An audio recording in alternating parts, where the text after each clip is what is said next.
Já, góðan daginn, kæru hlustendur, það eru pingjumenn, Arnar Þór og Yngvi Þór sem að koma hérna yfir ykkur á fleygiferð á þessum kalda þriðjudegi. Já, bara eins og þoka inn í Seyðisfjörð, það er ekki, þetta er svona, við leggjumst yfir. Hann er kaldur í dag. Það lignir yfir. Já. Hvað segir annars? Bara góður. Hvað er vorið? Var ekki komið vor? Jú, svo snjóaði aftur og við erum búin að gera allt sem við getum til að gera þetta hlaðvarpað ömurlegu efni og tala um veðrið. Er það ekki það? Jú, byrja þar, það er alltaf klassísk sko. Ég bara áður en ég gleymi, ég ætla að koma inn að ég var með Dominos á heilanum síðasta þætti. Já. Ég tók monolog en fekk mikið lof fyrir frá einu manni sem var ég. en ég glemdi pítsunni sem ég smakkaði daginn og ég er búin að muna hvað hann heitir. Champion. Champion, já. You are the champion. Ég held að ég hef ekki pantað hana sjálfur sko. Ananas, baconkörl, hvítlaugur, það er algjört key á pítsu. Jalapeno, pepperoni, rauðlaugur, skinka, svartur pipar, sveppir, sósa og ostur. Já. Og ég ger alltaf mínus ost núna á Dominos. Nei, ég ger það ekki. Það verður þetta ágæðist tilraun. Það verður eiginlega siðlust sko. Já, eina Italiana mínus ost. Herru, nei, Champion, tjekkja á þessu. Og við ætlum ekki að gefa Dominos sama slotti í dag. Sama slott á síðast. Nei, það var gott slott samt, enga síður. Tókst þarna 12 mínútna ræðu. Já, þakkláttur fyrir þeirra samstarf og þeirra sögu. Já. Og ég vona að fleiri séu það. Já. En talandi samstarfsaðila. Já. Við erum með fleiri. Já, það er komið Dominos. Það er komið páskar. Já. Núna eru allir að fara að vera með einhvern sprengju starfapartí. Já. Og við ætlum að vera með hoppukastala hérna á föstudaginn. Já, strákanir. Upp í Hlíðarsmára? Já, Seðlabankanum. Það verður myndakassi og hoppukastali. Og að sjálfsögðu frá rentapartí. Já, og Óttar allar að drekka í fyrsta skipti í 12 ára. Nei, ég veit ekki. Það er ekki töst kjaftaði núna? Nei. Það verður bara opnaður eitt peli? Já, bara töst í rauðvinsetting og bensín. Já. Það eru rentapartí, ég veit, svo er það Jói Juiceri. Já. John Juice, við erum nú búin að kíkja þangað nokkur sinnum. Já, við fórum í síðustu viku. Já. Og hann kom með okkur, frægasti maður Íslands. Og hann sagði, þetta er besti samlokk sem ég smakka. Já, hérna, Aron Már. Aron Már. Já, hann er þokkulega frægur. Hann er frægast maður sem ég hef hitt. Já, og hann var sáttur með þetta. Ég ætla kannski að nýta tækifæri og biðja meðlimi Dýpind og Pingjan enn og eftir aðra vikuna í röð afsökunar á að Yngvi hafi ekki skilað mynd af sér. Já, ég kom með sapsa. Að það? Já, ertu búin að vera að taka myndir? Já. Akkur er þetta ekki að setja þetta inn? Ég held að þetta var í engasafni. Þú talaði um það. Já. Alveg rétt. Nei, en ég ætla rétt að vona að við megum vænta þess að... Það kemur sirpa. Já, ég ætla rétt að vona það. Svo er það sjálfsögðu fjórði og okkar síðasti samstarfsaðili núna. Það er Keldan, grunninnviður sem fyrr. Já. Og á föstudaginn klukkan 1. Já, þá ætlum við að halda kertafletningu. Nei, ekki kerti. Ég heyrði Kidda. Ok. Og hann sagði, býti 10 sekundur. Svo var algjör þögn í 10 sekundur. Og hann sagði, við ætlum að hafa þögn fyrir þá sem er ekki með Kodiak. Já. Þannig á markaði á föstudaginn klukkan 1, þá ætlum við að vera með þögn. Ok. Og er það bara mínúta eða 30 sekundur? 30 mínútur. 30 mínútur, já. Þögn fyrir alla sem er á hlutabréfamarkaði, greinendur, fjárfestar og ekki nota Kodiak. Við ætlum að bara þegi hljóði fyrir það. Algjörlega. Herðu, já, þá er okkur bara ekkert að vanbúnaði. Nei, í rauninni ekki. Annað en að dempa okkur í First North Special fyrirtæki dagsins og þetta er náttúrulega eins og við höfum rætt. Þetta er First North Special. Já. og þar eru nú slatta fyrirtækin sem að hlustendur þekkja bara ekki, hreinlega. Já, ég get alveg trúið að mitt, ég veit ekki. Ég ætla ekki að þú veist, bara fyrirtæki svo Hampiðjan, þú veist. Það er náttúrulega uppáhald allra. Já, einmitt. En svo ertu náttúrulega með Play og Kaldalón og svona kannski sem að margir þekkja. Já, það er rétt. Og svo sjálfsögðu SS. Já, þú tekur þá. Ég tek þá hérna. Og einmitt, eins og ég segi sko, þó þetta sé einhver First North þáttur, bara þá er ég samt með einmitt þetta fyrirtæki sem bara allir landsmenn eiga þekkja. Já. Og þetta hefur verið einhvers konar svona grunninnviður bara í matamenningu Íslendinga, bara íslenskri matamenningu, bara síðan elstu menn muna. Já, er það ekki? Eða, þú veist. Já, segjum að það. Íslensk matamenning. Ég spurði ekki fóreldra mína, en ég held að SS er búið að vera með okkur helviti lengi. Já, þetta er einmitt. Já, það frá 1907, þannig að fyrirtækið er hvað, 115 ára? Það er svakalegt maður. Það er enda eitt hérna áður en þú fer að stað. First North markaðurinn, hann ekki svolítið að vaksa núna? Solid Clouds fór náttúrulega þar inn. Já. Það trekti að, hvað getur við sagt, marga retail. Já, það var allan umfram eftirspurn þar, sko, manni. Já. Og en hún var nú ekki jafn mikil og til dæmis á Íslandsbanka eða félögum sem voru skráð á aðalmarkað, sko, en umfram eftirspurni var hann einhver. Þannig að jú, það hefur alveg verið fjör og Play náttúrulega, auðvitað. Já, þú Play. Veist, var með skráningu á síðast ári Það var stórt. First North, það var risastórt. Eru þeir á leiðinni yfir á aðalmarkað síðan? Ég ætla nú ekki að fara að fullyrða það hér, en Nei, okay. það kemur ekki óvart ef það væri stefnan. Já, þetta Hvort þið hafi ekki gefið það út einhvern tímann. Er þetta ekki svolítið stökkpallurinn út í djúpulaugina? Jú, klálega. Þetta er svona pollurinn, sko. Já. Þarna lærirðu beygja, kreppa sundur saman. Já. Og fikraði yfir í djúpulaugina. Já, það ertu komin í flugbaksund og eitthvað. Já. En herði, já, ég er sem sagt með eitthvað sem ekki hefur sést áður núna í þessum þætti og það er ársreikningur frá árinu 2021. Og allir reikningar bara sem við höfum tekið hingað til hafa nú ekki náð lengra en 2020, er það ekki rétt hjá mér? Jú, og ég veit ekki okkur við vorum að veigra fyrir okkur að vera ekki að taka fyrirtæki á markaði því að það eru miklu meiri upplýsingar. Já, en það er bara oft svo, þetta geta náttúrulega verið eru talsvert flóknari kannski samstæður og rekstra, eða bara ársreikningar yfir höfuð og ég veit ekki, mér finnst alltaf bara svo djúsi að fólk upplýst á hverjum degi hvað er að gerast á þessum fyrirtækjum á markaði, sko, þannig að okkur ekki að skoða þessi óskráðu. Já, það er rétt, ég hef gaman að þessu og það er kannski rétt að taka það fram að þessi þáttur er alls ekki fjárfestingaráðgjöf. Já, algjörlega, bara skulum halda því til haga. Og ég held að hvorugur okkar eigi krónu í öðru hvoru félagi. Nei, það er rétt. En það er rétt, ég get votta fyrir það. Já. En já, á ég ekki bara að dempa mér í þetta SS, stofnað 1907, eins og áður hefur komið fram hérna.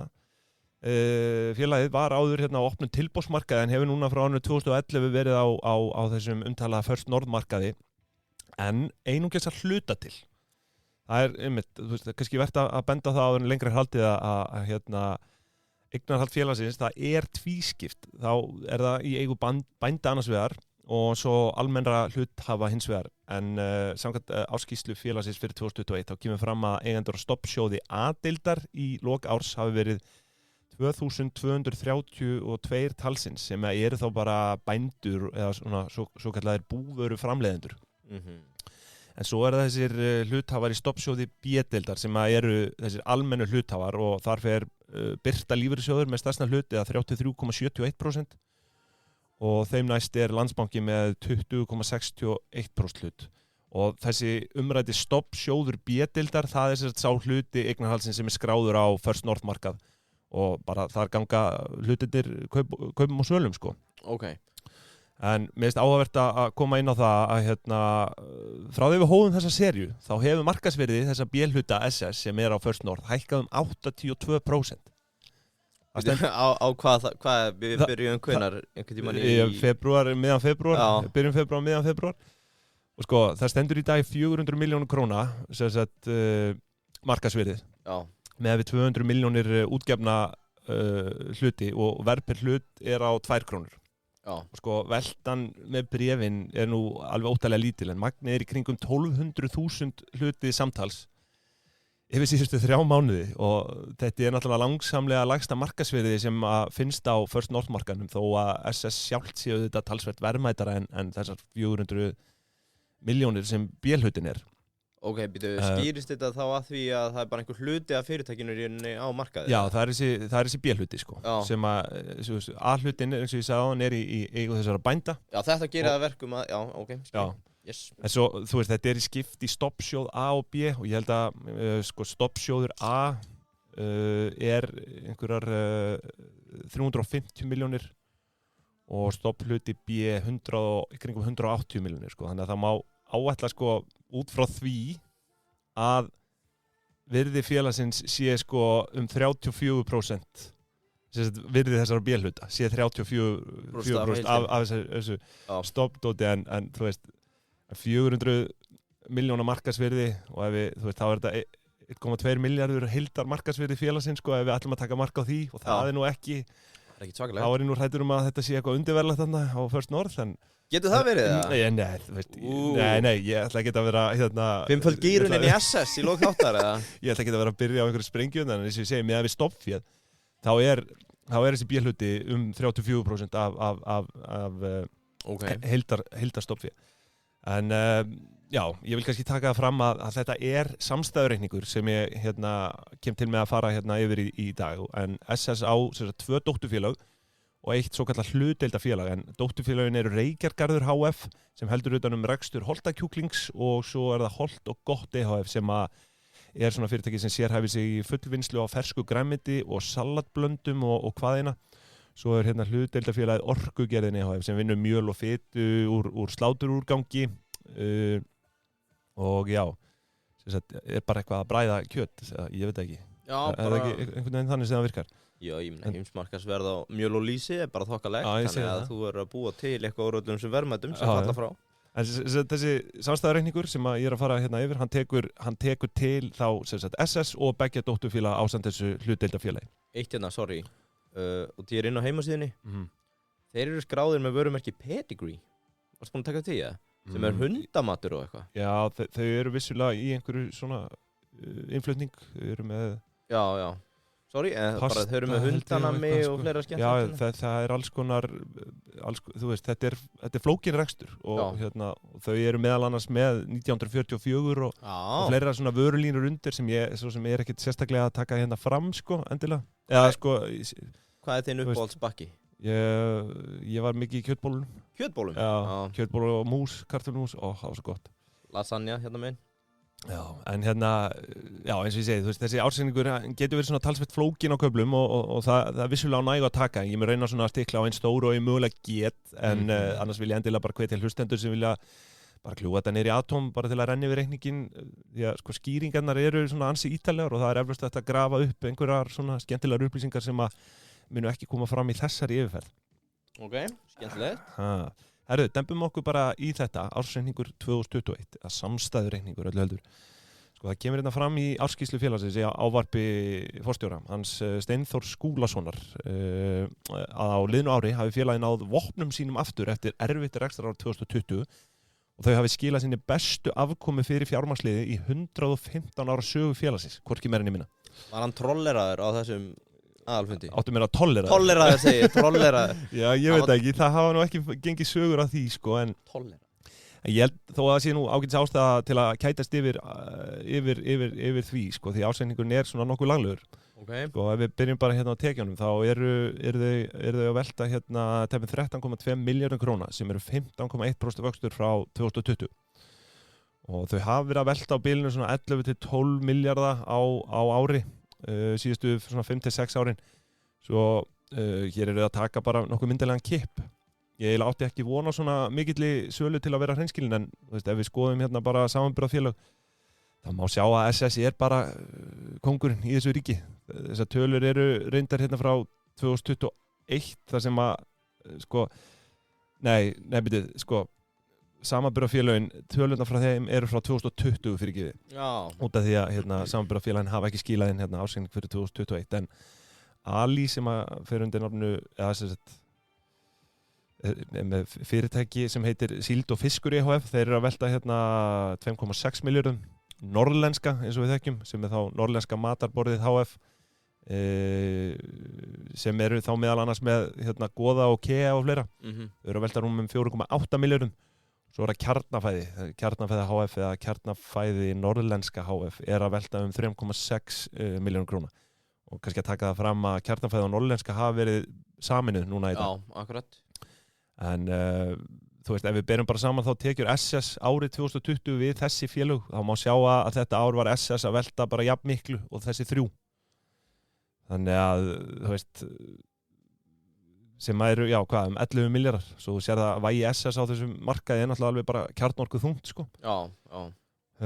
Drottnað þarna yfir. Já, í rauninni, Svo er það koksið, kostnaðarverð seldra vara, það flokkast undir vörur og umbúðanotkun í þessum á samstæðureikning og telur 6,3 milljarða árið 2021. Það gefur okkur 106,2% álagningu sem er ekkert algalið, það hefur verið svona nokkuð stabil álagning frá 2016 en meðal álagningin meðal álagning 2016 til 21 um 108,6%. Ef álagning samanburðarfélaga skoðuð árunum eða bara árið 2020 þá sjáum við Alía með 84% álagningu, Norðlenska 18,5% og Kjarnafæði 61%. Mun að slatta á álagningu þarna á milli fyrirtækja en þú veist, þetta er vissulega kannski að benda það að Ali og Kjarnafæði var ekki sláturhús, eru ekki sláturhús sko. Norðlenska er ég nokkuð vissum sláturhús og SS er það líka sko, þannig en Býtu Ali þá, hvað, bara já, bara væntanlega svona kjötvinnslu fyrirtæki hvernig sem það sko, en ég ger svona já, þess að ég segi, það er erfitt að átta sig á því af hverju það er þessi munur á álagningu milli félaga en SS allavega trónir á toppnum þar er að smyrja þarna mest ofan á. Það eru laun og launumtengt gjöld, þá nú ágætið samræmið þar. Er þá til þeir eru fremstir fyrir bragðið? Já, svo var það ekki þannig eða? Gæti verið. SS fremstir fyrir bragðið. En nei, heyrðu þið, laun og launumtengt gjöld, þetta eru hérna 3,6 milljarðar króna og af því fara 2,8 milljarðar í hrein laun. Hvað er þetta margir starfsmenn, segir þið? Þetta eru ársverk hérna upp á 438 á þessu ári, bara samkvæmt áskýrslunni sko, 2021.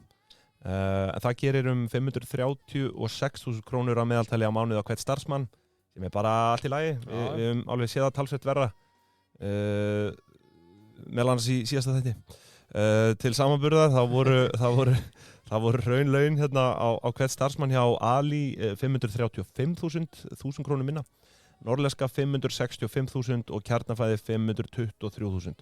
Það virðist vera nokkuð bara svona nokkuð sambærileg laun hann í þessum miðni. Ég reynda fór ekki það en þú getur slegið upp 13,2 milljarðar deilt með 438. Þú kannski slæðir þetta bara inn. Ég bara steinglemdi því núna, það var mikið stress hérna fyrir hann undirbúning. Þetta er frábær ásreikningur samt, já. Þú sér að þeir eru með allar kennitölur og allt þarna bara. Já, þetta er alveg bara til fyrirmyndar en það, þú veist, á alveg vænta þess, félagið er á markaði að gefa greinagóðar upplýsingar. Mér syns það að vera 29 milljónir. Tekið per starfsmann. Já. Bara nokkuð gott með slíka stór iðju. Já. EBITDAN. EBITDAN hjá Sláturfélagi Suðurlands árið 2021 var rúmur milljarður króna sem er stórfínt og gefur 7,9% EBITDA framlegð. Og meðal EBITDA-framlegðin frá 2016 er 6,7% og ég verði eiginlega bara að opna mig með það að ég verð ekki búast við þessu hlutfalli þegar ég hófi yfirferð því að maður hefur náttúrulega sífellt verið að heyra bara í fréttum af svona stigmagnandi rekstrar erfiðleikum í þessum iðnaði sko.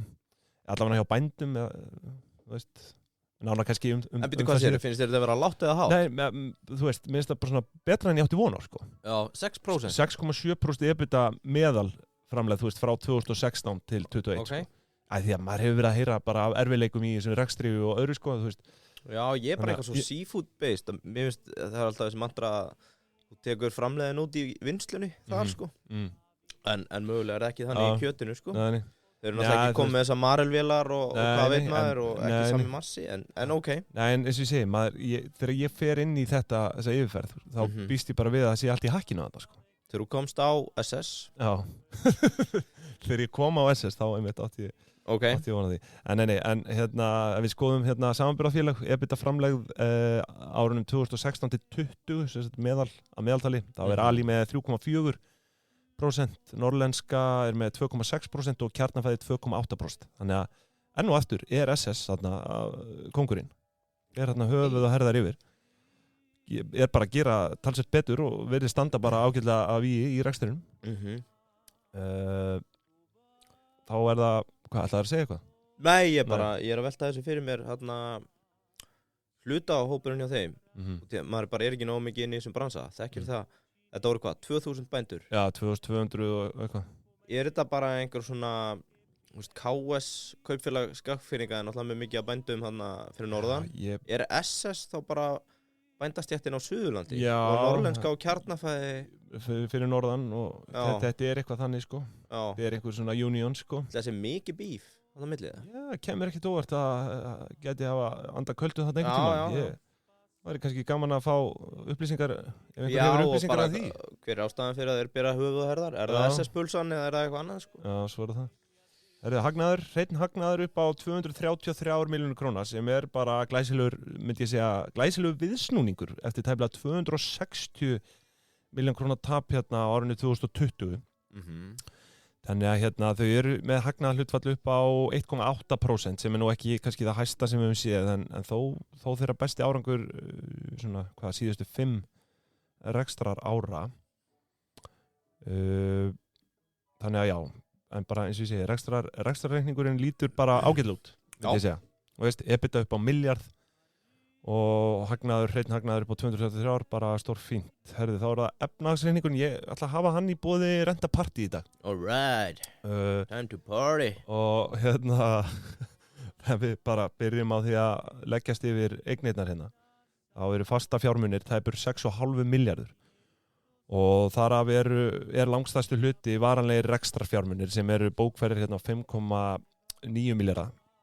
Það má þú áætla samt að virði þessara varanlegu rekstrarfjármuna séu langt verðmætari en bókfærðið segir til sko. Já.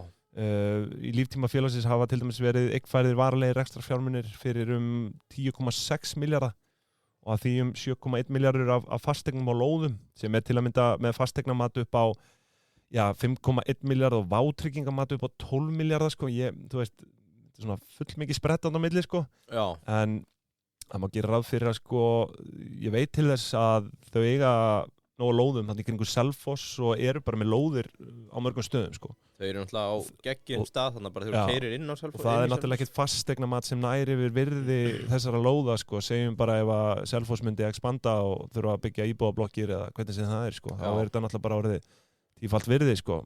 Er þetta fastegnafélag?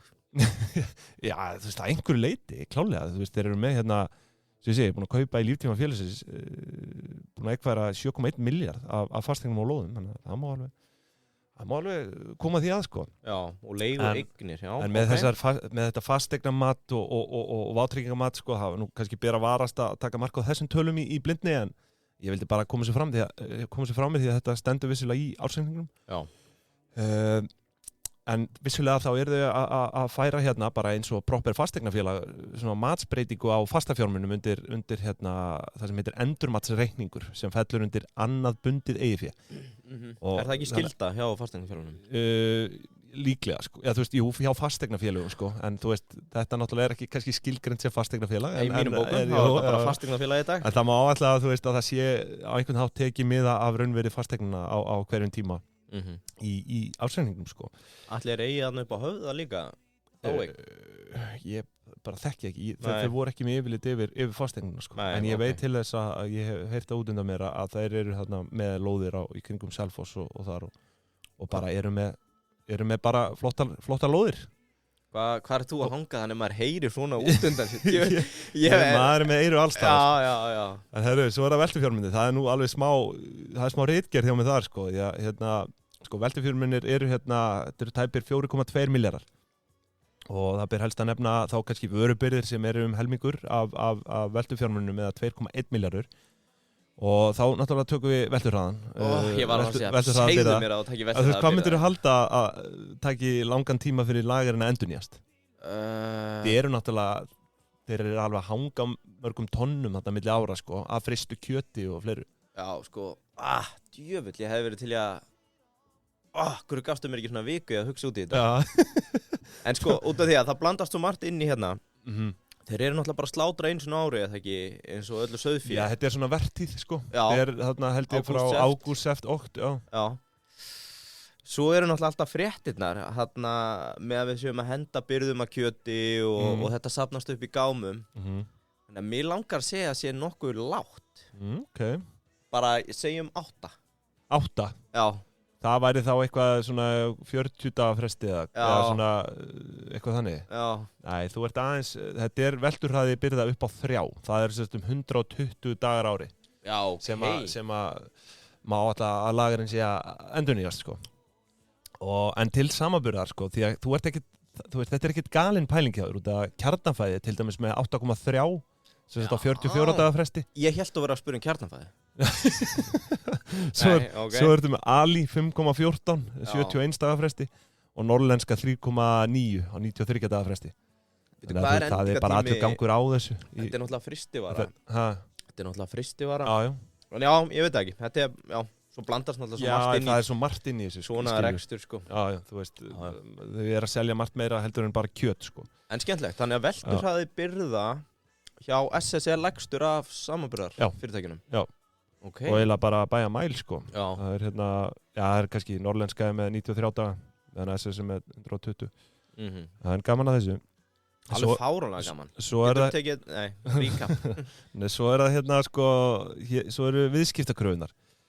Það eru næststærsti liðurinn undir hérna veltufjármunum eða rúmir 1,4 milljarðar. Ég hef nú aldrei fjallan eitt sérstaklega viðskiptakröfur, en nú þegar þú ert komin í svona stórt batteri sem SS er með, þá eru þessar viðskiptakröfur, sko, það eru niðurfærðar. Það er að segja að fyrirtæki metur niðurfærslu viðskiptakrafna út frá líkum á því að vanefndir verði einhvern tímann á líftíma krafnana. Okay. Og ég vona að ég sé ekki að drepa einhvern úr leiðendum með þessu, en það er áhugavert að spá í þessu. Sko, ef við förum inn í skýringar, þá stendur samstæðan álítur að hlutlægar vísbendingar virðisrýrnum krafna séu til staðar ef upplýsingar samstæðunar eða frá utanaðkomandi aðilum benda til þess að skuldari sé í greiðsluerfiðleikum eða ef krafa er komin meira en 90 daga fram yfir gjalddaga.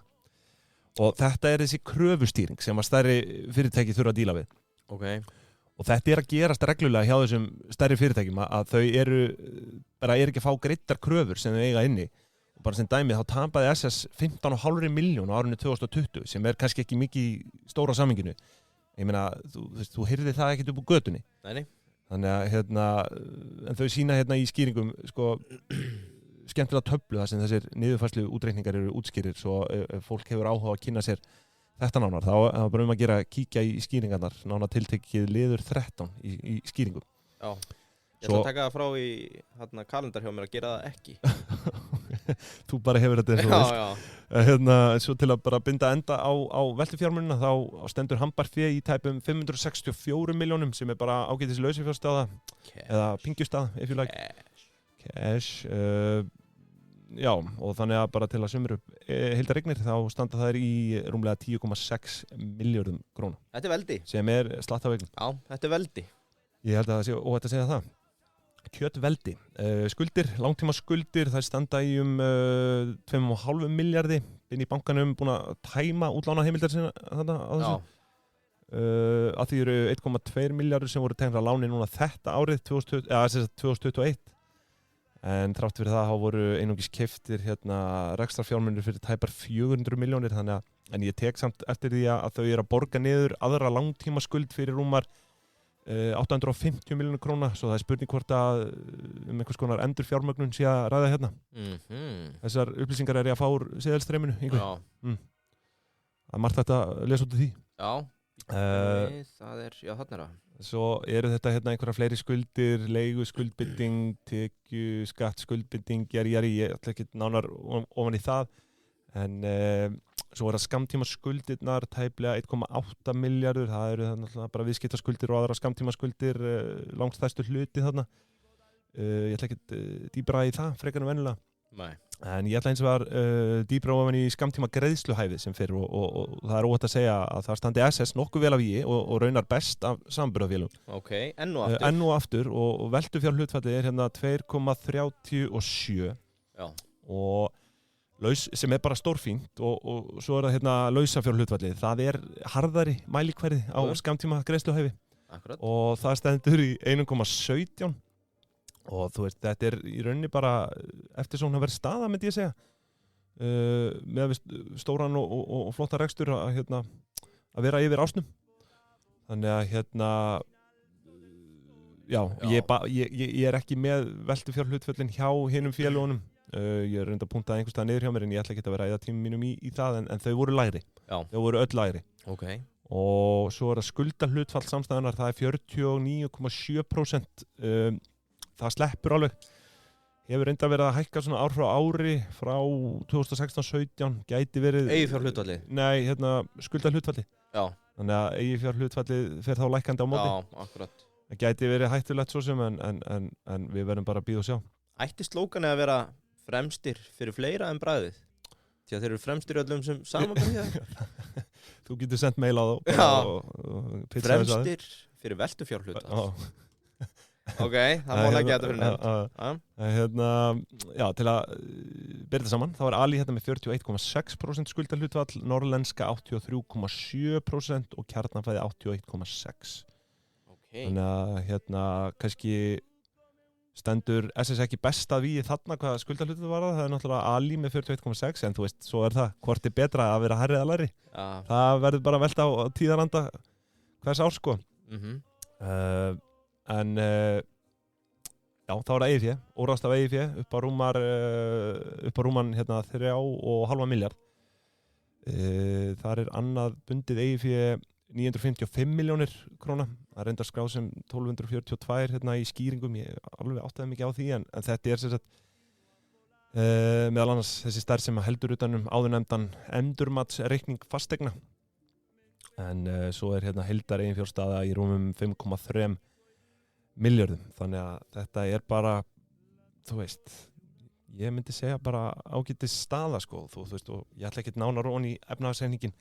Sjóðstreymið náttúrulega fer ég ekkert sérstaklega í, það nota ég bara til að afla mér upplýsinga en sko, til að draga þetta bara svona saman sko. Reksturinn lítur nokkuð vel út bara eins og staðar í dag. Ég held að það sé alveg hægt að segja það. Hafa verið með hérna jákvæða afkomu síðustu ár. Fyrir reyndar utan árið 2020 en hafa verið með jákvæða afkomu svona síðustu 5-6 ár fyrir utan það að minnstakosti. Og ég hafði einhver svona smá áhyggjur á lausafjárstöðinni þrátt fyrir 550 milljón króna hækkun hérna á þessu hambarafé yfir árið en þau voru komin hérna í ansi djúpan dal hérna í lok 2020 með 16 miljónir króna í handbæri pingju sko. En hérna, þú veist, en já, áhyggjur ekki áhyggjur en þú veist, það er náttúrulega ekkit launungamál að það hallar á búfjárrækt á tímum sem þessum, það sem að, já, bæði, hvað segir maður, kjötneysla fer minnkandi og svo hefur maður líka bara verið að heyra að bændur séu hreinlega farnir að bara borga með búfjárræktinni sko. Já.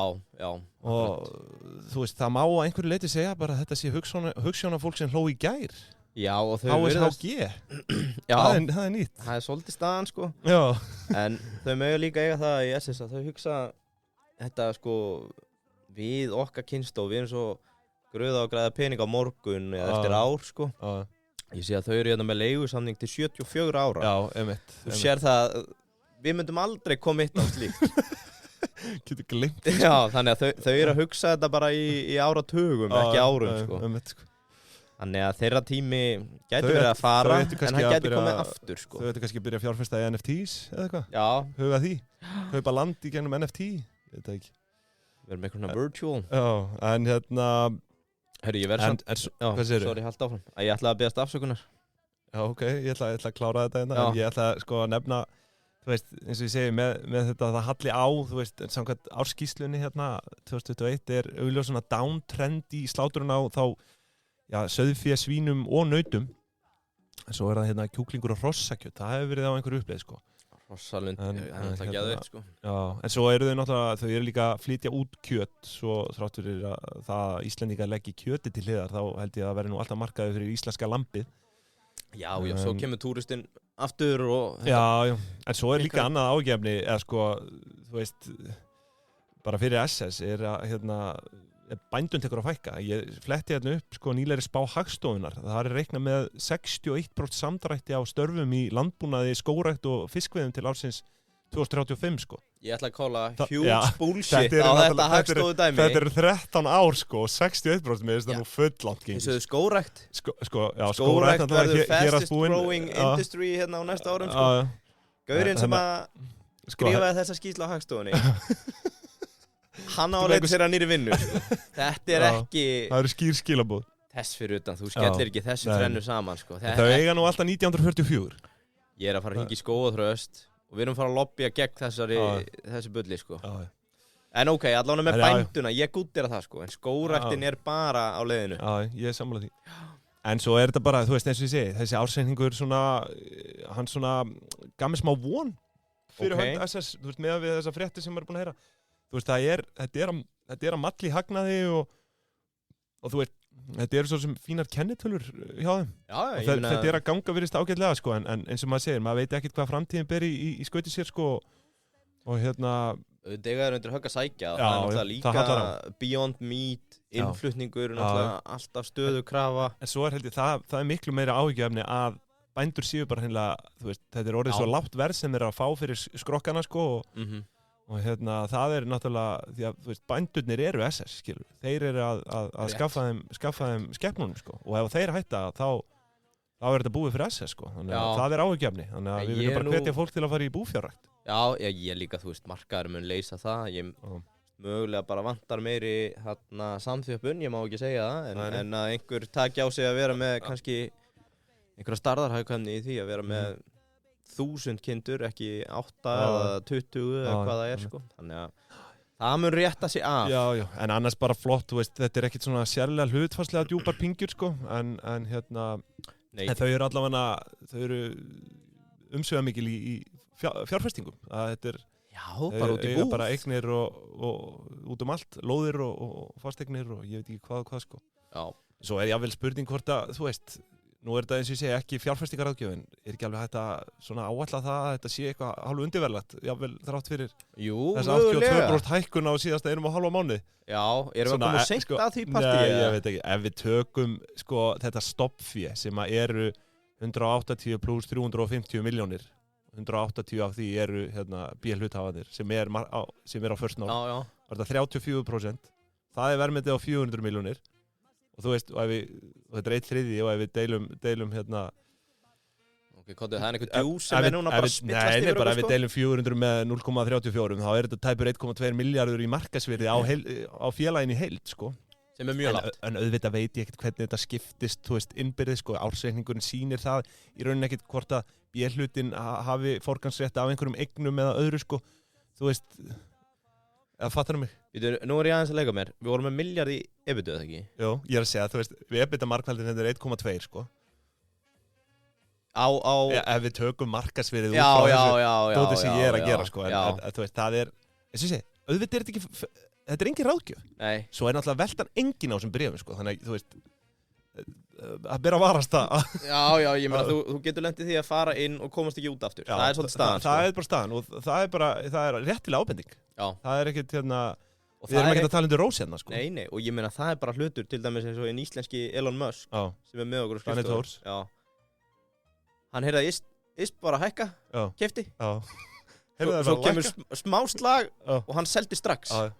Alveg. Hann var í fokkt að fara, hann myndi ekki sofa á nóttinni, hann kaupir í SS. Nei. Svo ertu kannski fastur þegar þú ætlar að selja. Já. Það eru svefnlausar nætur honum, sko. En heyrðu, já, ég bara, til að draga þetta saman, bara, ég held með SS. Já, skemmtilegt. Það var skemmtilegur ásækningur líka. Og þeir eru fremstir fyrir fleiri en bræðið. Já, það virðist vera, sko. Ég bara vil endilega hvetja fólk til að kíkja nánar á þennan ásækning, skemmtilegur. Og það er margt hægt að draga margan lærdóminn af honum, mínum mati. Já. Yes, hvað ert þú handa mér þetta var, það tók á, en hvað ert þú með handa mér í dag? Heyrðu, ég er svona valdi eiginlega bara af handahói úr First North. Vildi samt ekki fara í hampiðuna, þú tókst þessi, SS. Var þetta bara úlend off, öfugst afrásuð og allt var hampiðan? Já, basically, sko.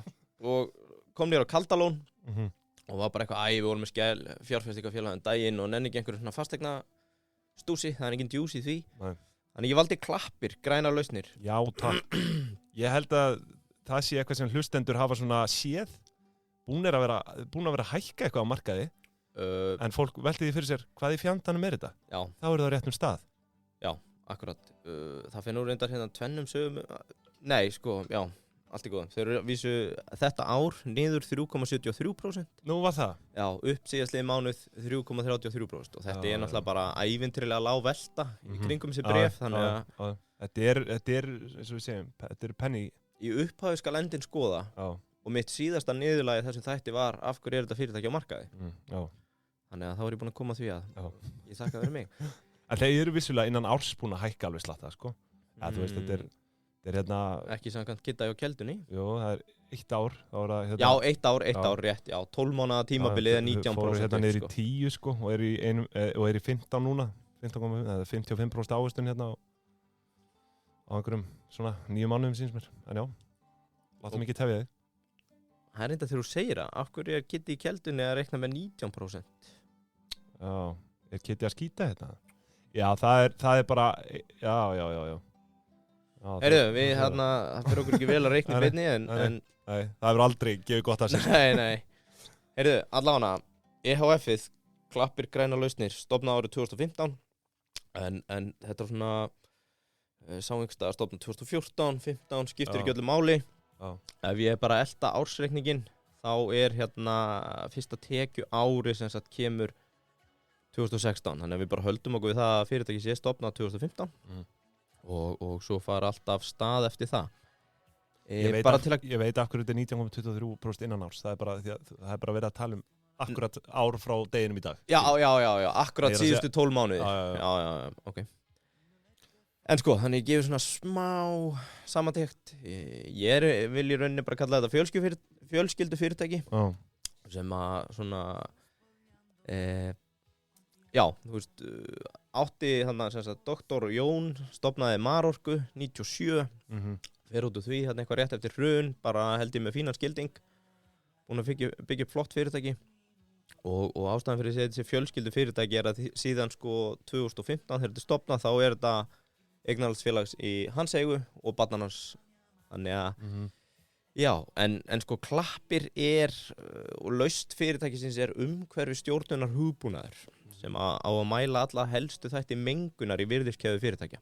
Já, og það, sko, svo ég fá að grípa aðeins fram í, það hlýtur að vera hægara sagt en gert að taka alla virðiskeðjuna í þessu. Já, klálega, og þau eru held ég bara fremst á þessu sviði á Íslandi og víðar. Ég myndi samt halda þessi, þú veist, að svona tækni í dag væri ennþá mjög ófullkomin.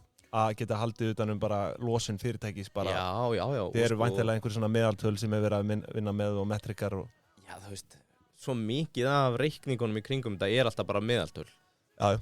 Þannig að mjög erfitt að vera 100% nákvæmni, en það sem að Klappir gerir er að í rauninni í þessu umhverfis byggsöllu þá tala um scope 1, scope 2 og scope 3. Það er að segja hvernig þú mælir þína losun. Og Klappir á að vera svona plug and play lausn upp á það að bókaldi hjá þér, það verður bara svona sjálfvirkt hvernig innkaupin eru með tilliti til umhverfissjónarmiða, rafmagnsnotkunin, oljunotkun, þín notkun versus notkun virðiskeðjunar og þetta er svona þeirra, já, hvað getur maður sagt, þeirra space. Já, þetta er þeirra framlag til samfélagsins. Já. Og fer að stað 2015 sérst í þessari mynd sem við erum að skoða hérna og er á markaði og ég er að hugsa að dempa mig bara beint í tekjurnar. Alright, give it to me. Og 2015 erum við að tala um tekjur nei, sorry, á ekki aðeins að taka þetta yfir hlutahópinn fyrst bara út af því að þú gerðir á fyrir aðeins tilbaka hérna að sko, það er að sjálfsögðu A-hlutir og B-hlutir er það eitthvað svona first note special að vera með? Já, þetta tíðkast náttúrulega bara hjá mörgum fyrirtækjum á markaði að vera að tvískipta eignarhaldinu svona sko. Já, en sko hlutafélag félagsins í heild er 140 miljón hluta. Okay. Og í A-hlutanum eru 50 miljónir og 90 miljónir í B-hlutanum. Og eitt hérna át af því að ég hringdi nú og ég var ekki eins og þú, bara lappi Smáralind og áskotnast hérna að heyri einhverjum tala um fasteignasafn SS. Heldur þurfti að hringi menn sem að bæði hafa verið hluthafar, eru fjárfestar á markaði og fyrrverandi og núverandi viðskiptavinir.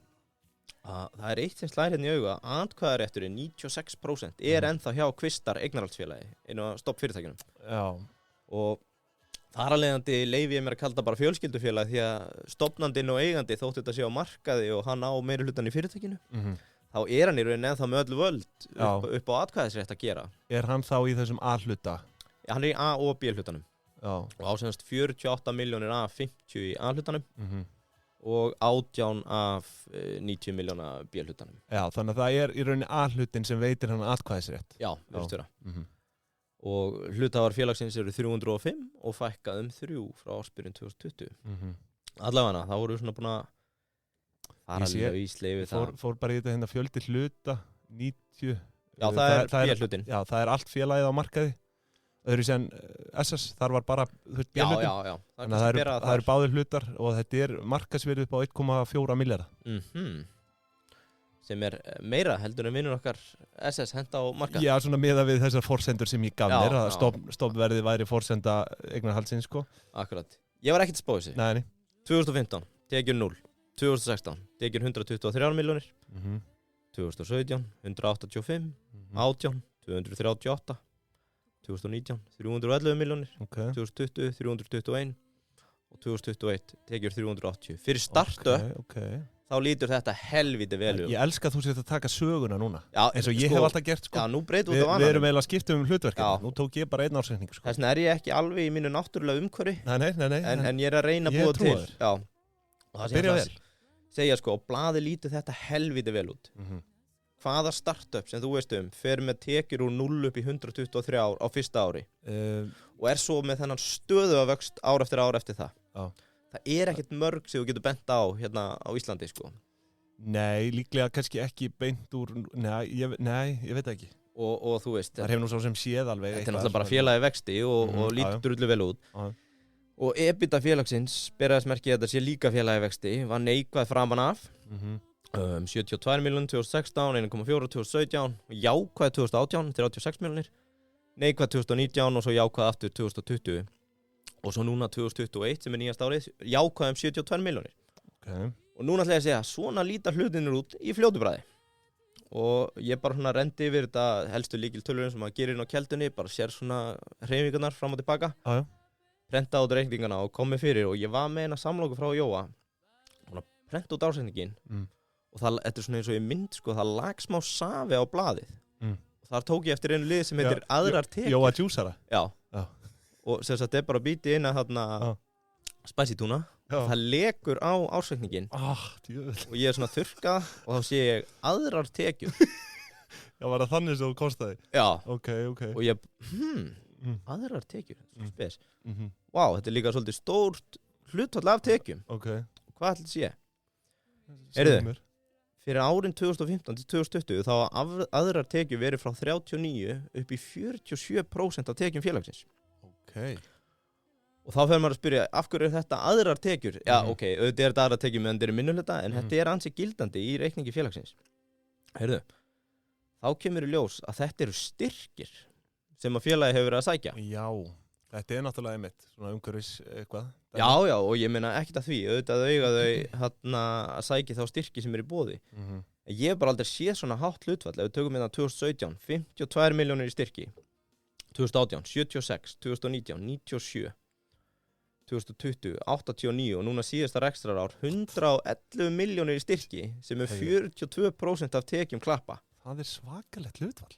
Já, og ég ætla nú bara að segja, þegar þú ert komið svona háar uppæri styrki ár eftir ár, þá hlýtur að vera einhverju vinnunni sem heitir bara Chief Grant Officer. Og þá ég ekki að tala um einhvern Hugh Grant fan sem að horfa á myndir alltaf daginn. Bara einhver maður í fullri vinnu. Það bara einhver að djöflast í ranni. Eitthvað maður eða kona. Já, ég minna, og þetta hlýtur að vera arðbærasta starf fyrirtækisins. Eða þú ert með eitt starfskildi sem þú ert að borga kannski 8-10 miljónur ári. Og það að meðaltali að sækja bara 60-70 miljónur ári í styrki, sko. Það fínasti tekið per starfsmann. Já, bara klárt. Og þetta náttúrulega skiptist í sko skattaívilnun sem í rauninni ekki eitthvað, það ekki svona lotteríspottur. Það bara í lögum að þú mátt fá ákveðin hluta af þróunarkostnaði greiddan tilbaka. Og svo þetta samkeppnisumhverfi í þessu styrkjamálið, þannig að þú ert að sækja vöxt eða sprota eða bla bla bla, markastyrk, sem að þau hafa líka verið að fá, sko, en langsamlega stærsta upphæðin sem þau eru að sækja skattaívilnunin til þróunarkostnaðar. Já. Það sem ég ætla að segja bara, ég hef aldrei séð svona hátt hlutfall af tekjum áður og ég flett upp Controlant, Bókun, fleiri góðum sem hafa verið í vexti. Og þetta nefnilega, sko, þetta svolítið sláandi því að við tökum núna þetta sama tímabil. Heildartekjur fyrirtækisins frá stofnun eru 1.080 milljónir. 1080 milljónir. Þaraf 429 milljónir í styrkju í skattaívilnanir. Já. Og ég hef bara hvergi séð svona hátt hlutfall í styrki hjá fyrirtæki, sko. Nei. Og tek það náttúrulega fram að ég held að sé ekkert óeðlilegt við þetta, en þetta alveg rosalega hátt, sko. Já, þú veist. Og já, en tjekkar til dæmis að Solid Clouds, þau eru... Nei, ég kíkti ekki á þau. Ég var aðalega að kíkja, þau eru held ég ennþá svo ung. Ég aðalega að kíkja á, sko, á horfum á Success í dag, bókun var náttúrulega selt fyrir einhvern bilaðan pening til TripAdvisor, var í sama fasa, var að byggja upp SaaS, þú veist, ég hef kannski að tala business model hjá þeim, en þau eru að selja sem sagt annual recurring revenue og monthly, þess að þú ert að borga mánaðarlega, árslega fyrir áskrift að sem sagt hugbúnaðinum og var að kíkja á Controlant bókun. Controlant náttúrulega árið risi bara? Já, bara þú veist, fyrirtæki sem við segjum í dag, þetta Success, hvernig var það fyrir 5 árum? Var það að sækja styrki, þú veist, hversu stór hluti af vextinum er þetta hjá þeim? Og þar var þetta í kringum 10%, sko. Þannig að þessi Chief Grant Officer hjá Klöppum á bara að vera að sækja einhverja fálkaorðu þarna, allavega þökk sé Jóa og þessari litlu djúslettu sem fóru á ársreikninginn, þá hringdi ég eitt bankamann og við vorum að fara yfir þetta. Og ég var að fara yfir EBITuna og sagði, þú tekur ekki svona reikning og slengir fram EBITu. Þú verður að adjusta hana. Já, þá komum við að þessu adjustable EBITDA. Og þetta er eitthvað sko, sem að ég hef alltaf verið á móti, því að mér finnst fyrirtæki alltaf, adjusted EBITDA, þá ert að búa til þína eigin EBITu. Þess að færa eitthvað. Já, og ég er ekki að gera þetta til þess að kasta rýrð á EBITu klappa. En ég var bara eins og þegjandi hundur og viti menn, ég ákvaða að adjusta EBITuna. Takk fyrir það, takk fyrir velunni störf. Og þar á landi, með því að adjusta EBITuna, þá er ég náttúrulega bara að taka rekstur fyrirtækisins ef ekki væri fyrir allar þessa styrki. Ef ekki væri fyrir 430 milljónir í styrki, hver væri þá adjusted EBITDA félagsins? Og þá snýr þetta aðeins öðruvísi við, sko. Að þá erum við að tala um það eins og bara fyrsta ári, rekstrarkostnaður upp á 196, sem bara upphæðin sem þarf til þess að keyra svona söluapparat af stað, sko. 196, tekjur 70, sem sagt, þá erum við ekki að taka styrkina með inn. Það er adjusted EBITDA neikvæð 125 milljónir. 2017, neikvæðan 53 milljónir. 2018, neikvæðan 39. 2019, neikvæðan 137 milljónir. 2020, neikvæðan 64 milljónir. Og núna síðast, í staðin fyrir að vera með 72 milljónir í EBITu, eins og kemur fram í reikningfélagsins, þá er mín adjusted EBITDA hérna, samkvæmt mínum bankamanni, að segja að þeir séu með neikvæða EBITu upp á 38 milljónir. Og eins og ég segi, þetta er ekki til að kasta rýrð á félagið. Nei, en þetta lítur ekki nógu vel út. Þú veist, ég meina, ef þú ferð á markað, þá ertu bara að bjóða upp á að menn munu aðeins bara svona hnýti þetta. Já, en svo er náttúrulega þetta áallega það að þau hefðu ekki náð þessum tekjum umfram styrkina ef að styrkurinn hefði ekki komið inn, sko. Nei, akkurat. En engar síður, þá er þetta náttúrulega alveg monsterhátt hlutfall. Þetta er monsterhátt hlutfall, sko. Þú veist, 40% að meðaltali. Þannig að geta við tekið undir það. Já, en þannig að þú veist, í rauninni, ef þú tekur styrkina út úr rekstrinum, þá er búið að vera neikvæð EBITDA bara frá day one, sko.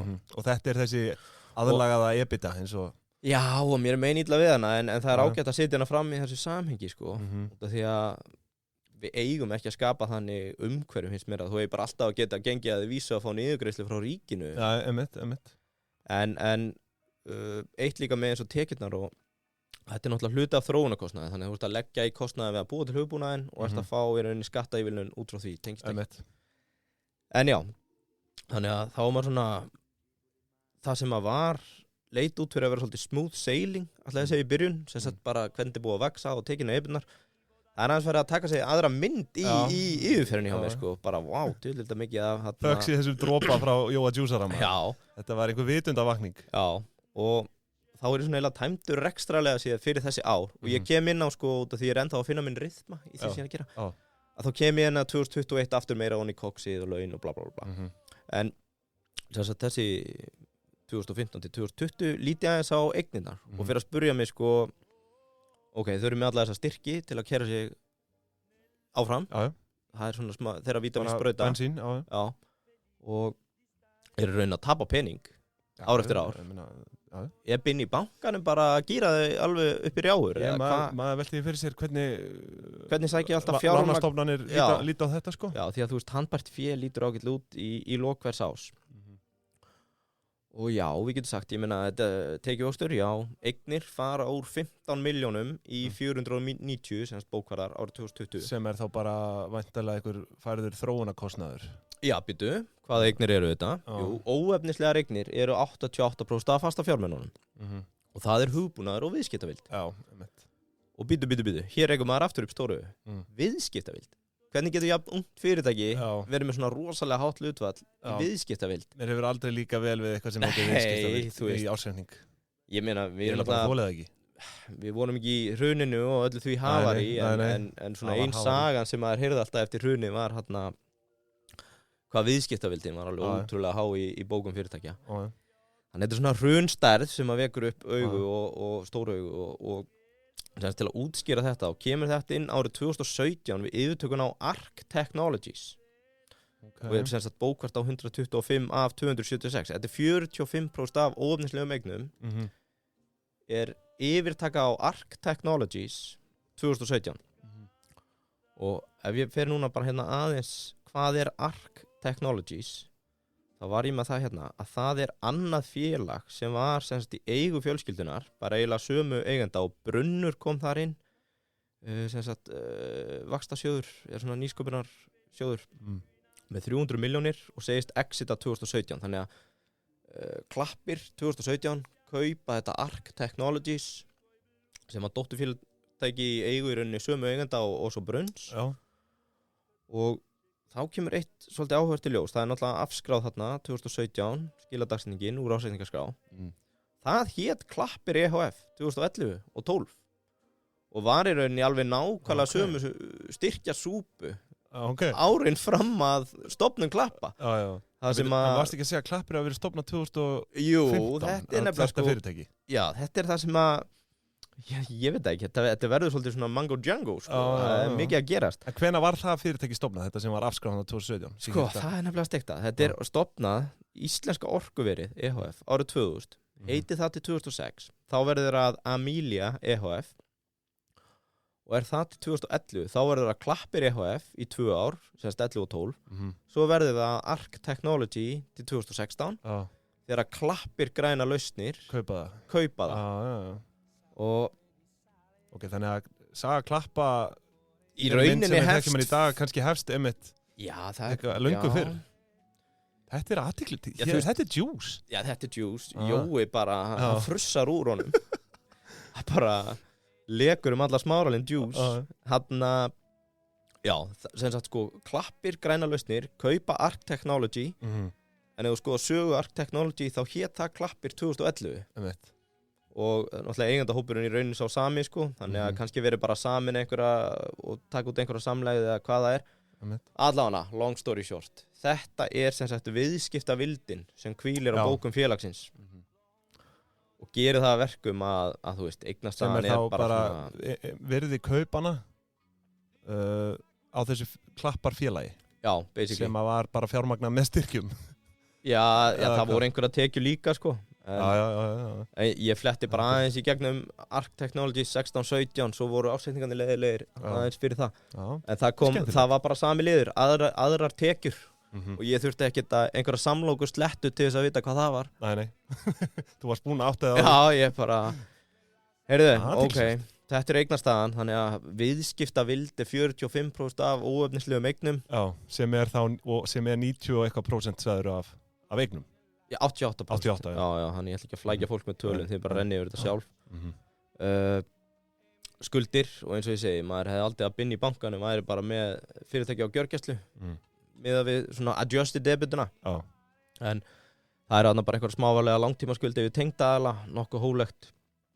Og þetta kom, þú veist, þarna aftur rekum maður upp stóru augu. Ég var bara, augun á mig stækkuði svo mikið, þetta minka, og svo stækkaði bara. Hvernig getur tapa ár eftir ár verið samt með styrkina, svona vítamínsbrauta en ekki með hærri lán heldur en þetta? Bingo! Kíkt á seðilstreymið. Fjármögnunarhreyfingar. Þá kemur í ljós sko að sagt, það er ekki bara búin að vera vítamínsbrauta klappi að vera með rannís og styrkina. Þau eru einnig að fá öll helstu steinefni og kalk með hlutafjárreikningum. Já. Er það dælinn í félagi líka bara lausum eiganda? Já, það ætti nú að vera. Ég nefndi ekki að spá hvernig hlutahópurinn breytist sko, en mig grunar að þetta sé bara innspýting. 2016, aukið hlutafé, 211 milljónir. 2017, aukið hlutafé, 133. 2018, chillum aðeins, ekki meira. 2019, bætum við 137. 2020, bætum við 64. Heildar innborgar hlutafé, þessi sömu 5 ár. 547 milljónir. Ég vil ánægður með þig, nú ert að nýta seðilstreymi alveg Já. til hins ídrasta, sko. At its Þarna- prime. Já, þú ert að koma hátt inn hérna. Já, og eitt sko Þetta er svakalegt. Styrkir upp á hvað, 400? og 30 og Já, og aukinn Hlutabréf, já, 547 milljónir til ásins 2020, þannig að Athyglisvert. sko, ég heyrði einhvern tímann einhvern fjárfest að segja hérna, ykkar kynslóð vannmetu hvað við getum grætt á 10 árum. Já, Það var eitthvað svona, ég Já. er algjörlega út á hafi með þetta kvót. já, En mögulega er það bara, þú veist, þú sérð að það er ekki bara að vera að lifa á styrkjum. Eigendurnir er að ausa fé inn í fyrirtæki og til að Já. hafa trú. já. Og ég held, Já, sko, já, það má gera ráð fyrir að þetta séu þá upprunnilegir eigendur. já, gruna það. Já. Og einhverju sem taka þátt í að koma í hlutafjáraukningu, ég held að sín hafi þarna verið með 1% og einhverju fleiri í alhlutanum, sko, hljóta að koma með eitthvað peninginn. Já. Þannig að þú veist, ekki bara styrkir, þau eru að ausa peninginn. Já. Og við getum bara ekki sagt í dag hvort þetta sé hugsunarfjólk sem slæra á morgun eða ekki, sko. Ég held það er að svona erfitt að reyna að koma þeim fyrir þarna á þessum Ég held skala. að muni dæmast bara á næstu 5 árum, sko. Já. Þau eru náttúrulega að fara inn á risamarkað, sko. Já, já, Einhverja og- sín hafa þau. Og líka bara markað sem að er svona áætla að verði einhver uppgangur á næstu árum. Já, þetta verður risa og ég meina Já. þegar lögin mun einhvern tíma að koma sem segja ég og þú þurfum að fara Að halda bókhaldi. kólefni síðan okkur Já. og halda bókaldi, sko. Og þá er þetta í dag eina lausnin, held ég. Já. En það mun örugglega einhverju fara í samkeppni. Þannig að, þú veist, þetta er hugsunarfólk. Það er að ausa peninginn Já. og það hefur trú. Já, þetta er hugsunarfólk en það er ómögulegt að segja til það hvort að það hlæri í dag eða sennilega ekki í dag kannski. Nei, Vall í nei. gær. Ég held að Það hlægi verður- 2030. Já. Ég vona það allána, sko. Mhm.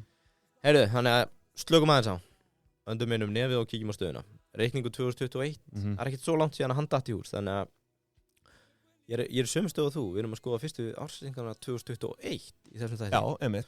Og tekjurnar eru komnar í myndalegar 380 milljónir. Það var þarna Mhm. minnsti tekjuvöxtur milli ára var COVID. Já, einmitt.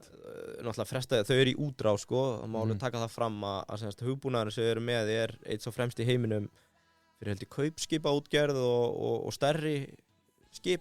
Já. Ásamt til að vera að sækja inn á markaði í Skandinavíu. Já. Þannig að Já. það hefur eitthvað frestað því að þau geta verið að taka flugið út og fjárfundur greinilega ekki skila miklu því að það var ekki svakaleg tekjuaukning hann að Nei, nei. 2020. En komnar í 380 Mhm. myndalegu tekjuvöxtur Já. og jú, eins og kom Hvað- fram 111 milljónir Já, þar af einmitt. styrkir. Já. Það er svona í þriði.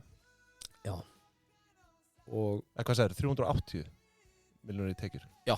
Ok. Ekki alveg í þriði, en já. nei, Athyglisvert. já, og ég tók ég mitt sko að sem sagt, ef við erum að taka hérna aftur tekjuvöxt sem sagt, ég ætla bara að skipta þess í rekstrar tekjur og styrtar tekjur Já. eða skattaívilnun Já. að sko vöxtur í tekjum millir 2020 og 2021 er 15% Ok.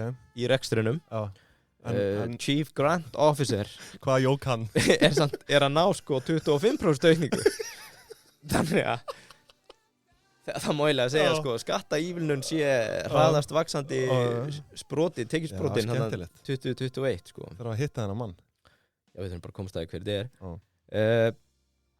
Heyrðu, allt sé Þórun. Helviti segi þessu. Já.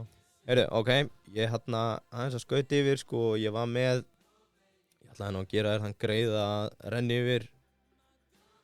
Fyrst ég er að taka fyrsta ársreikningin alveg fyrir sko, þá fyrir við að spyrja okkur bara, ok, af hverju er neikvæð EBITDA, við erum að adjustana eins og herra leiðilegur. Síðasta ásreikningin. Já, Já. vill gera. Og þá er þetta í rauninni bara, það er ekkert koks skráði svona. Nei, nei. Sko, kostnaðarverðið við að búa til hugbúnað er bara heilinn í forriturunum Já. á tökkunum allan fokkin daginn sko. Já. Og tekjur 380, leiðum því að bara liggja með hluta, hvort það sé 268 eða 380. Mhm. Laun þar af 204 milljónir, svo bara annar ekstra kostnaður 102. Mhm. Þetta er bara ásreikningurinn, basically, sko. Svo náttúrulega afskröfaði hugbúnaðinn og viðskiptavildina bara Já, já. eins og enginn sem morgundaginn, Einmitt. sko. Þannig að tekið pör starfsmann í rauninni bara nokkuð steady 2011 á 12 starfsmenn. Ég hefði þurft að verifæða þessa tölu. Ok, Adjusted tekjur per starfsmann, jável. Nei, það kemur ekkert tíma seinna. Tökum bara 2021, það var garantít. Þá er hérna, sínst mér vera, stóð að vera 20 starfskildi. Mhm. sem gerir þá 13 milljónir ef ég tek bara venjulegur ekstra tekjurnar sko. Svo ger ég bara það adjusted. Það ekki það? Jú, reyndar, þetta adjusted. Adjusted tekjur starfsmann. Það rétt. Það 13, já. Ef ég tek unadjusted þá það 19. Já, en það náttúrulega bara Chief Grant Officer sem að telur það undir. Það bara 1 starfskildi og já, þú getur séð það bara 111 per starfsmann þar sko. Já, ég ætla að breyta sér 19 starfsmenn. Það eru 14 milljónir per haus og Chief Grant Officer 111 milljónir. Þetta ævintýrlegt. Orðu á hvað eru mörg startup sem hlusta á þetta að fara að henda sér á spinan sko. Hvernig gera þau þetta? Þau hefur bara verið að selja námskeið núna. Hæfileikaríkan Chief Grant Officer hana. Já, það er bara CGO. Já. Heyrðu, meðalaunakostnaður 10,2, 10,5, þú veist, það er bara verið að borga fín laun hana. Já. Og allt í góðu með það. 10,5 á ári per starfsmann. 10,2. Já, með launatengdum gjöldum þá. Já. Það er samt, þú veist. Flott sko. Já. Fínustu laun. Já. Sennilega bara einn af bestu sem við séð hingað til á mánuði. Já. Og athyglisvert. Hérna, ég fer alveg að vera búinn að þú ert að missa. Ég hef allan tíman í heiminum sko. Þetta er búið að vera svona two shoulders tæknigreining sko. Þú sérði eina öxl, svo kemur það öldu dalur, svo sérðu næstu öxl. Skilurðu? Sjá menn ekki myndrænt fyrir sér. Það er bara he's all over the place. Heyrðu, ok. Eitt geggjað hérna við að vera á markaði að það eru nokkuð flotta kynningar sem koma frá þeim. Hefur alveg róskil fyrir það að vera að gefa upp mikið af gögnum og upplýsingum. Og ef við förum aðeins að spá í sko rekstrinum sjálfum, þetta er náttúrulega SaaS, Software as a Service, það sjóst eins og ég áður kom fram, bara annarkvort að selja mánaðar áskrifti árs. Að þá hafa þau gefið upp hversu margir notendur af hugbúnaðinum og vöxt milli ára. Og það er ein risastór tala sem við setja fram hérna, þetta er enda kynningi 2020, að aukning af notendum var 72% milli ára frá 2019 til 2020. Já, þetta er svona moment þar sem fólk hlýtur að vera að tapa sér sko. Fullur allar helgar, bara mæti þunnur á mánuði og það er bara allt, það er bilað að gera. Sorry, ég verð að grípa fram í fyrir þér. Já. Að þetta er B-hlutin sem er á markaði. A-hlutin er ekki á markaði? A-hlutin er ekki á markaði. Okay. A-hluturinn er sá sem hefur atkvæðarétt. Þetta er B-hlutin, þetta er eins og SS. B-hlutin er á markaði. Okay. Hann er verði, hérna, hvað segi, 1,4 milljarður. Já. Ég veit það ekki. Bara til að halda því til haga. Þetta er ekki fjárfestingar ágjöf, hann er okkur skýt. Nei, ég segi það. Við viljum taka það fram. Sorry, ég ætla ekki að grípa fram fyrir þér. Nei, þú tókst bara stærsta punktinn á þessu hálftíma yfirvæði og eyðilaðir hann. Nei, heyrðu, þau eru með hérna 72% aukning í notendum. Já. 8,7% aukning í tekjum á sama tíma. Hvernig passar það? Þetta er eitthvað skrítið, sko. Gróstu eitthvað neðan með það? Já, sjálfsögðu. Ok, gott, takk fyrir það. Ég rak upp stærstu augun út af því að maður hefur náttúrulega verið í þessu SaaS-dæmi. Ég var í 3 ár að selja þjónusta og onboarda hugbúnað. Þannig að ég þykist nú vita hvað er í gangi hérna. Heyrðu, hvernig eiguru notendafjölda 72% en eigur tekið bara 8,7%? Þú ert að gefa eitthvað frá þér. Og ekki bara 1 heldur 20 í rauninni, sko. Þá sé ég hérna fyrir neðan. Þau eru með freemium plan og 3 mánaða free trial. Freemium? Það er þá væntanlega það er planið sem að planið sem að í rauninni prógram sem að Google er talið á mastera. Þeir komu með fríar lausnir og svo er ákveðið conversion rate eða gengi út frá því að þú nærðu upp segjum bara 1000 notendum í freemium plani, þá byrjar að uppselja eitthvað 1 sem að þú veist að kannski 1-2-3% myndu borga fyrir. Og þau eru að borga það mikið fyrir að það borgar fyrir alla fríu notendunum líka. Þetta er svona principles með freemium programma. Það, þú veist, bara eins og allt Google fyrir okkur. Ég meina þú getur stofnað Gmail, það kostaði ekki neitt. Svo allt í einu saman fyrir fyrirtæki. Nei, það er reynda að byrja að rukka núna, en ok, finnum eitthvað betra dæmi. Já, þú veist allavega, Google er búin að mastera þetta. Eru þið að bjóða, hvað sagðirðu? Sko, 3 mánuði? Já, það eru 2 plön. Það er freemium sem að ég sé bara ekki nákvæmlega á heimasíðunni hvernig er útfært þarna. En Google er þetta, freemium er þetta prógram þar sem þú ert bara frýr og það gengur út frá einhver ákveðin hluti notenda, vilji fá added service, borgi fyrir það og það borgar bara þróunarkostnað og viðhald á öllu hinu bygginu. Þú vinur 100 óhlýna hunda á fríplan og 1-2 munu sætt sig við að borga. Ok. 3 month free trial. hins vegar dæmi sem ég nokkuð sjóaður í. Því að við fórum fram og tilbaka með þetta hjá bókun og ég hef lesið endalaust svona onboarding dót. Og fyrir að fyrsta þá held ég að sé ekki sniðugt að blanda þessu.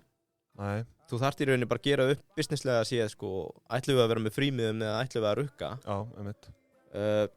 Hitt og það nú bara í flestum onboarding fræðum 3 mánuðir gera ekkert sem free trial, því miður, þú ert bara að lengja alla prósessa í fyrirtækinu. Það gerir ekkert meira heldur en þá 1 mánuður. Nei, og sko það Jafnvel vika. Já, það er tölfræði sem segir 80% liði búið að gera upp hug sinn fyrstu 5-7 daga, sko. Já, herðu, vá. Og með 3 mánuðum, það ekkert urgency og lötu Íslendingarnir sem við erum. Já. Við skráum okkur, svo séu 3 mánuðir og þú er bara, herru snilt, ég fann til tenni í 2 mánuði, ég spái þessu. Já, ég tengi sko. Svo kem ég heim fyrir Kringluna, Smáralind, John Juice, Dominos. 3 dagar eftir að free trial, þá fer ég að spá þessu. Það er það sem þú ert að gera með 3 mánuða free trial. Þú ert bara að búa til vítarhing í sölu, sko. Þannig að bara fyrst að sé guðan á bænum, stytt þetta niður í 7, 21, 30 daga, við erum með eitthvað urgency. Spurning hvort þú fáið bara einhverja haldbærar niðurstöður af þessu systemi á þeim stutta tíma. Sko. Já, en máli ef þú ert góður í sölu og onboarding, þá ertu með 21 dag og þú lætur mikið í friðina 21 dag. Þú heyrir með fyrsta daginn, annan daginn, þú bókar mig í demo, þú gerir ráð fyrir að ég sé að gera eitthvað eftir þetta fyrsta demo, 5 dögum seinna og hringir, hæ, þetta er hérna Jóni, hvað segirðu, hvernig gengur, bla bla bla. Svona ertu fram á 21. dag, þá veistu, heyrðu, hann committaður eða ekki, og síðan ef hann biður auka trial, þá segirðu, heyrðu, ok, viltu fá 7 dagi viðbót, skilurðu, þú extendar, þú gefur framlengingu, það punktur, sko. Ekki byrja í 3 mánuðum, þetta er disaster. Þetta er onboarding, söluráðgjöf hérna. Já, og, já, þú veist, þannig er ég að tala af eigin reynslu, að þú ert að segja, sko, í sölu, þú ert að búa til buckets, og þú vilt alltaf vera, ef þú ert með græðan sölumann, vera að gefa honum warm leads þannig að hann sé að hringja og loka þeim. Og ef þú ert með þokkalegt deal flow af nýskráningum, þá er þetta bestu lítinn. Þeir eru að skrá sig og þeir hafa áhuga, það hringi á strax, á samband strax. Svo þegar þú byrjar að skoða bucket eftir 1 mánuði að hafa búin að skrá sig, þú veist, þetta er bara, já, ég ætla ekki að vera að skamma neitt, en ég held þetta sé disaster og þessi blanda er bara eins og ég veit það ekki, sko. Hvað er hræðilegu drykkur á bar? Bloody Mary, viðbjóður. Já, ok. Ógeðslegt. Við erum eitthvað... Já, ok, þetta var ekki myndlýsingin sem ég var að leita, en ég held að blanda freemium og 3 month free trial. Það þarf eitthvað... Já, það er Bloody Mary, greinlega. Já, það er kannski bara Bloody Mary, sko. Tomatsafi, vodka, sko. Bara gleymið þessu. Heyrðu, svona að lokum, ég er alveg verið að búinn. Já, 2 punktu eftir. Slaka þá. Þau byrta náttúrulega users. Áttu þú ekki að vera farin að ná í krakkan? Jú, ég meina, hann er verið komin í grunnskóla þegar ég mæti, sko. Já, fuck, heyrðu, ok.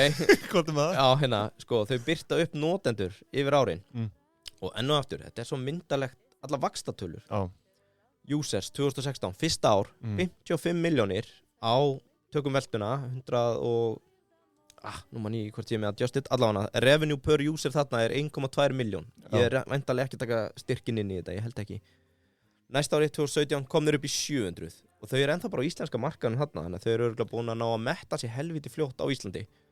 Svo fara upp í 1530 notendur, 2019, 2328, 2020, 4005, 2021 komin upp í 6000 notendur. Það er helviti gott. Já, það er helvits hellingur, sko. Já. Vandamáli er bara tekjuvöxturinn hefur ekki verið að bræður og notendavöxturinn og ef við reiknum hérna tekjur per notanda miðað við þessar, þeir eru væntanlega að gefa upp nýskráningar sem er pínu rangt finnst mér því að þú áttir raun að vera að gefa upp bara paying users frekar og því að þau gefa upp, við fórum hérna 72% en slattaði mér ennþá á 3 month free trial að daga upp í einhverjum hérna kirkjugarði nýskráninga, sko. Tekjur per notanda er að fara úr fyrsta árið 1,2 miljónum niður í 189.000 2017 105.000 2018 91.000 2019 58.000 2020 og 44.000 2020. Þetta er ansi stöðug lækkun. Þetta minnir mig á hérna lögmálið með, sko, þetta er ekki Moore's Law, þú ert bara helmingaði ár frá ári einhvern veginn. Og mögulega er það að verðpunkturinn var allt og hár í byrjun eða það hár að náður inn stórfyrirtækjum sem voru að borga herra. Eftir þú séu metta þig á fleiri stöðum á markanum, þá bara finnur að kaupmátturinn er ekki svo sami. Þetta er náttúrulega alveg þokkalega dýrt það sem er að selja, sko.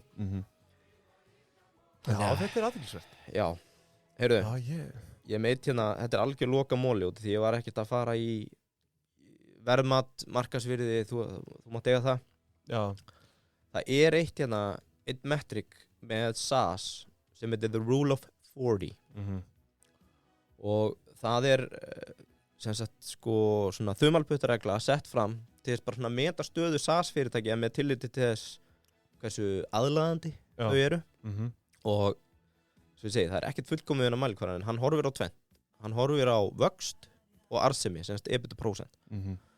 Og þetta alveg notast við, veit ég að hérna, þegar verið að fjárfesta í SaaS, þú horfir á þetta, þetta yfir 40%, þú veist, það gerir þetta mjög attraktív. Já. Svona nöllaregla í SaaS-heiminum, Reddit perrar hanga á þessu. Já.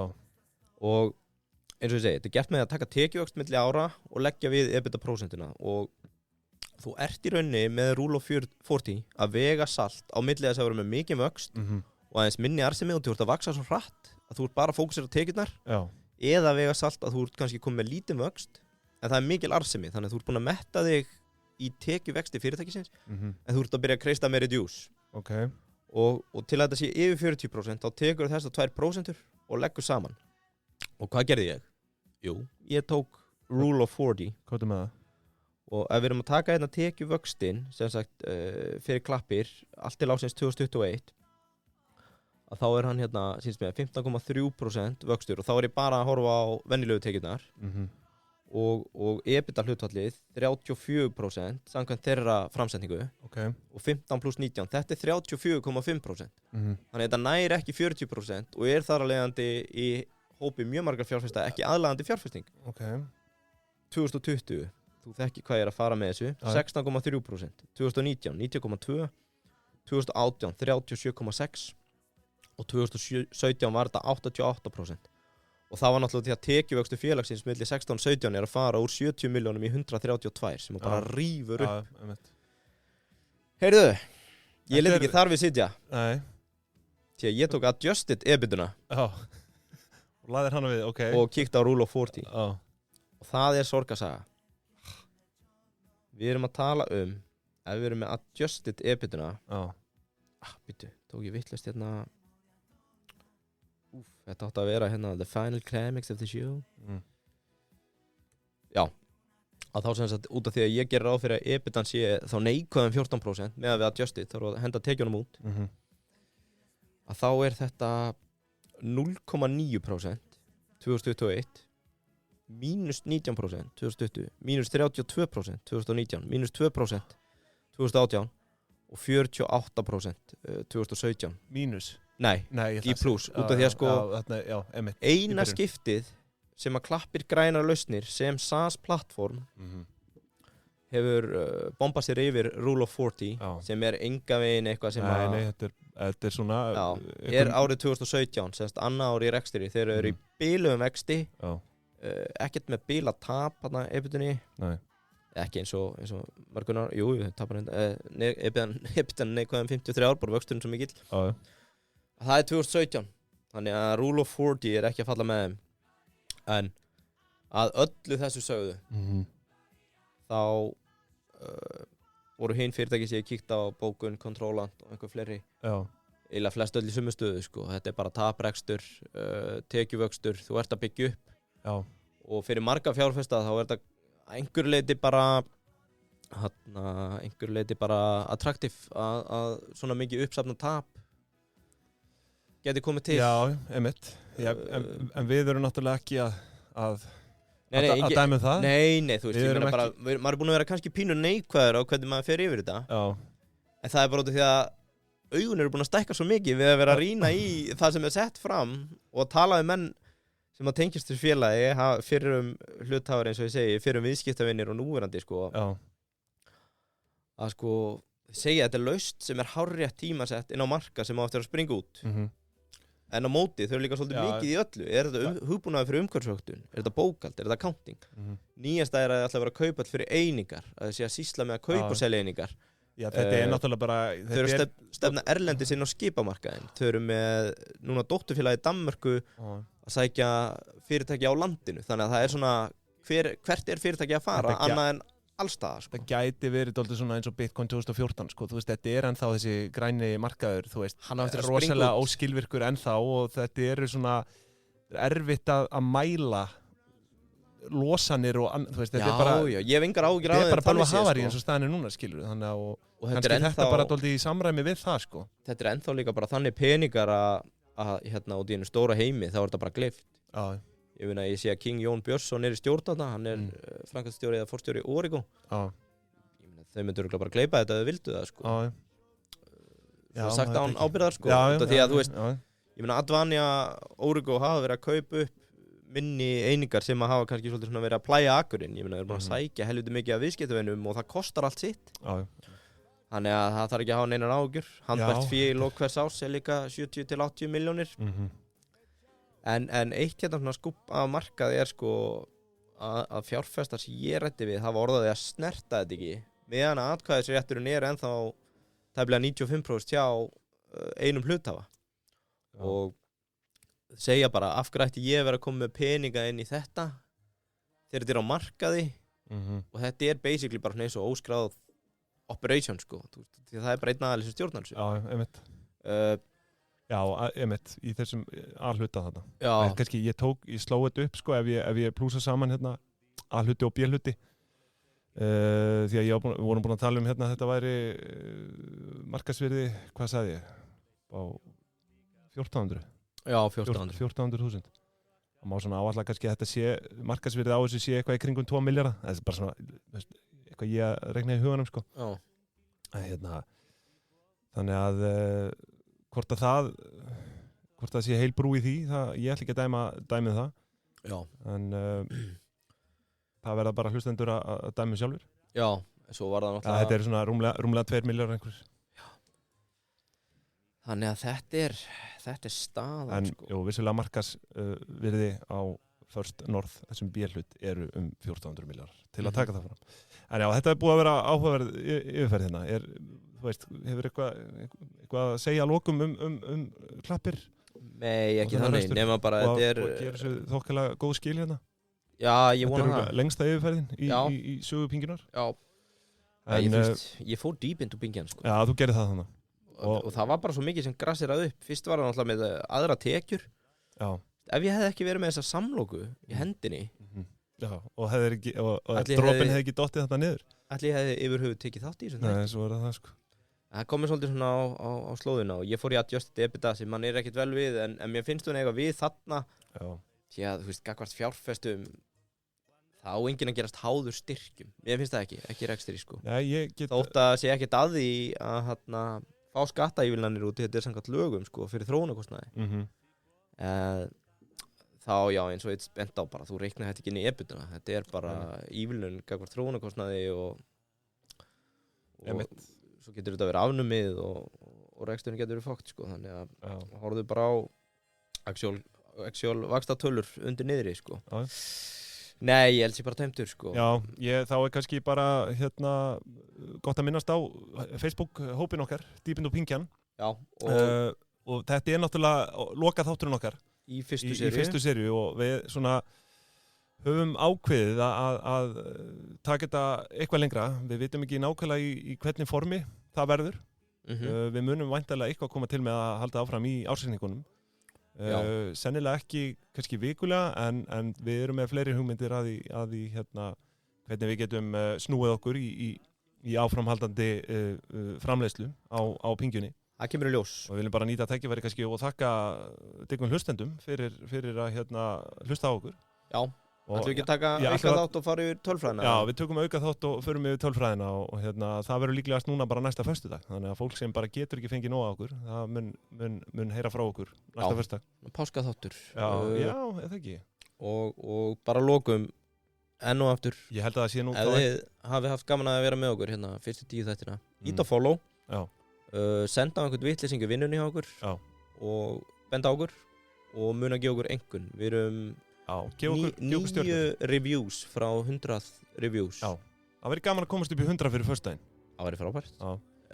Skulum sjá til hvað setur með það. Já. En nú Time to komið say lag. goodbye. Time to say goodbye. Við ætlum ekki að enda þetta á Bella Ciao í dag, heldur á Andrea Bocelli og hvað heit hún? Sara eitthvað? Ég man það ekki. Sara er unique. Nei, ekki hún. Þannig að já, bara Í Hörpunni, það kannski viðeigandi hitt í dag því að ágúst nú fyrstu seríu að ljúka 23. og við viljum bara þakka kærlega fyrir hlustunina. Yngvi, hefur þú eitthvað meira að segja? Nei, bara takk fyrir mig. Bara Gaman að vera með ykkur. eigið yndislegan þriðjudag. Já.